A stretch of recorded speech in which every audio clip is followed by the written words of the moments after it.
Good morning to all of you. Welcome again in home science class. बच्चों, previous class में हमने सुस्वास्थ्य के बारे में पढ़ा था। स्वास्थ्य का उच्चतम स्तर सुस्वास्थ्य। आज का हमारा टॉपिक है कुस्वास्थ्य के कारक।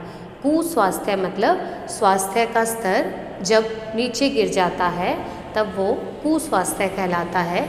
अच्छा स्वास्थ्य प्राप्त ना कर सकना कुस्वास्थ्य है। तो क्या क्या कारण है जिसके कारण व्यक्ति स्वास्थ्य को प्राप्त नहीं कर पाता, कुस्वास्थ्य अगर उसे होता है तो सबसे पहले इसका कारण आता है अस्वच्छ पर्यावरण। अगर व्यक्ति का पर्यावरण मतलब उसके आसपास का वातावरण, उसके आसपास जहाँ व्यक्ति रह रहा है वहाँ का एनवायरनमेंट अगर वो अच्छा नहीं है, स्वस्थ नहीं है, हेल्दी नहीं है, तो उसका प्रभाव व्यक्ति के स्वास्थ्य पर भी पड़ता है। क्योंकि आप सबको पता है कि अगर आसपास का पर्यावरण गंदगी युक्त होगा, वहाँ गंदगी होगी, बदबूदार वातावरण होगा, शुद्ध हवा व्यक्ति को प्राप्त नहीं होगी, तो व्यक्ति का स्वास्थ्य जो है वो अच्छा नहीं हो सकता। क्योंकि अच्छे स्वास्थ्य की प्राप्ति के लिए हमें प्रकृति के नियमों की पालना करनी पड़ती है। हमें शुद्ध हवा में सांस लेना, अच्छी धूप लेना, स्वच्छ वातावरण में निवास करना, ये कुछ प्रकृति के नियम हैं जिसके द्वारा हम जो है अच्छे स्वास्थ्य की या सुस्वास्थ्य की प्राप्ति कर सकते हैं। अगर हम इन नियमों का पालन नहीं करते, हमारा आसपास का जो एनवायरनमेंट है, आसपास का वातावरण है वो अच्छा नहीं होता है, हमारा पर्यावरण शुद्ध नहीं होता, हमें स्वच्छ वायु नहीं मिलती है, हमें स्वच्छ पीने का जल नहीं मिलता है, आसपास गंदगी फैली हुई है, जो गंदे पानी का निष्कासन है वो प्रशासन के द्वारा ढंग से नहीं किया जा रहा है, कूड़े करकट निष्कासन की व्यवस्था नहीं है पर्यावरण में, तो वो कूड़ा करकट और गंदगी जो है हमारे स्वास्थ्य को भी प्रभावित करती है। तो अस्वच्छ पर्यावरण कुस्वास्थ्य का सबसे बड़ा रीज़न है। नेक्स्ट आता है पोषक संबंधी कारक।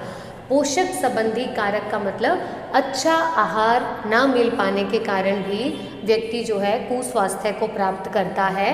क्योंकि हम पहले भी पढ़ चुके हैं कि बहुत सारी बीमारियां हमें पोषण न्यूनता जनित होती हैं, जो पोषण की कमी से व्यक्ति में हो जाती हैं, जैसे कि रतौंधी है, स्कर्वी है, बेरी है, एनीमिया है। ये बहुत सारी ऐसी डिजीज़ हैं जो कि पोषक तत्वों की कमी के कारण होती हैं। तो अगर पोषक संबंधी कारक, पोषण व्यक्ति को पूरा नहीं मिलता, तब व्यक्ति कुस्वास्थ्य को प्राप्त करता है।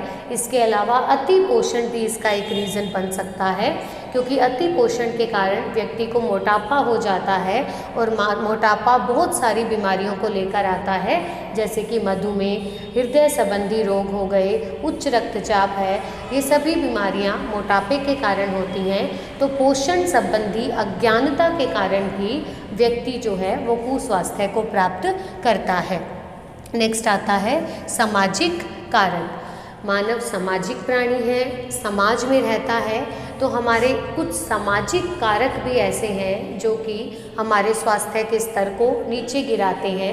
हम समाज में रहते हैं, अगर हमारे समाज का आसपास का वातावरण अच्छा नहीं होगा जो कि हमें मानसिक रूप से परेशान करेगा, तो व्यक्ति मानसिक और सामाजिक रूप से अस्वस्थ हो जाता है। इसके अलावा भी हमारे कुछ समाज के रीति रिवाज, कुछ नियम, कुछ कायदे कानून ऐसे होते हैं जिसका सीधा असर व्यक्ति के स्वास्थ्य पर पड़ सकता है। जैसे कि कम उम्र में अगर लड़कियों की शादी कर दी जाती है, तब भी उसका सीधा असर उसके स्वास्थ्य पर पड़ता है। इसके अलावा भी कुछ समाज के नियम रीति रिवाज होते हैं, कुछ पर्टिकुलर समाज के ये नियम होते हैं कि उन्हें भोज्य पदार्थों में ये नहीं खाना, वो नहीं खाना, अंडा नहीं खाना। कुछ समाज में दूध को जो है भोजन से हटा दिया जाता है कि दूध नहीं पीना। कुछ समाज में कंद मूल या फिर फलों को निष्कासित कर दिया जाता है अपने आहार से कि ये नहीं लेने। तब भी जो सामाजिक कारक हैं, हमारे आसपास समाज के जो कारक हैं, वो भी हमारे स्वास्थ्य को प्रभावित करते हैं। नेक्स्ट आता है जनसंख्या वृद्धि। यह सबसे बड़ा कारण है कुस्वास्थ्य का, क्योंकि जैसे जैसे जनसंख्या बढ़ रही है वैसे वैसे व्यक्ति को रहने के लिए स्थान नहीं मिल रहा और वो अपने रहने के लिए स्थान ढूंढने के लिए, अपने खाने के लिए भोजन ढूंढने के लिए जंगलों को ख़त्म करता जा रहा है।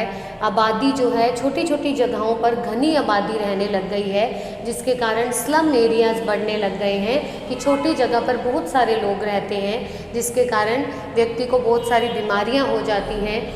जंगल कटने के कारण एनवायरनमेंट पर इसका इफ़ेक्ट पड़ रहा है, हमें शुद्ध हवा नहीं मिल पाती है, शुद्ध जो है धूप नहीं मिल पाती है, अच्छी धूप, अच्छी हवा, स्वच्छ पर्यावरण हमें उपलब्ध नहीं हो पाता है।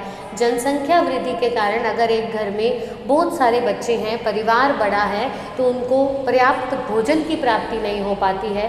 तो ये बहुत सारे फैक्टर रहते हैं जिसके कारण व्यक्ति कुस्वस्थ हो जाता है या उसके स्वास्थ्य पर इसका दुष्प्रभाव पड़ता है।